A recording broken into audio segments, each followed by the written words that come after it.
خپل قومي سملې ته کم ایماندار خلک لګري دي دا غي د ایماندارۍ پته د سن لګي پرون یا بل ورسېدین او یا صادق صاحب هغه چې کم سپیکر دی هغه پیسې نیولې داسې چې دکړي دي چې دا په ایوان کې د چانه دا پیسې پریوتی دي او دا د چا دي نو کم دا قومي سملې ممبران چې ناشتي په سملې کې نو هغه کې کم از کم لاستی کو 1200 کسانو لا سوچت کړي چې دا زما دي نو ته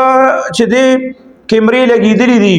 هر څه روان دي په داسې وخت کې هغه دونه پیسې نه دي او هغې ته هم ستا دا ممبر چې تا هلته لېږلی دی هغه ځان نشي ټینګولی دونه تا امانتدار سړی هلته لېږلی دی نو دې به دلته کې چې دله په لکونو په کروړونو روپۍ راشي ستا حصه وله راشي نو هغې سره به دې څه کوي مونږ دغه ټایم کې سوچ نه کوو چې دا کم کسان مونږ مقررو دا کم کسان مونږه منتخب کو نو دغه ټایم کې مونږ بالکل سوچ نه کو هغه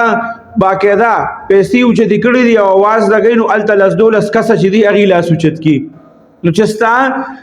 مشران داسي دا مونږ تاسو اوټ ور کړی کړه دغه زه ته غواسی نه دي تلې او که بار طریقه باندې تللی دي ورچا بوتلی دي نو هغه سي موار دی کنه دی چې داسې خلک یې بوتلی دي چې هغه لسشلو او 1.5 روپو تم نټینګي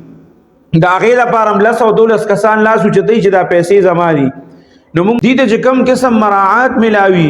او دې له کوم قسم مراعات حکومت ورکوي نو هغه زموږ او ستاسو په وهم او ګمان کې هم نه راځي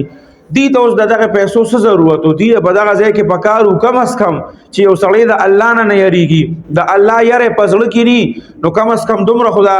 کیمرو خاطر خوږي که نه چې دا کیمرې ما ته مخامخ لګېدلي دي او زه په دې کې لاس اوچت کم او زه په دې کې आवाज وکم نو زه خو په دې کې راغلم کنه نو زه به الله له سبا څه جواب ورکوم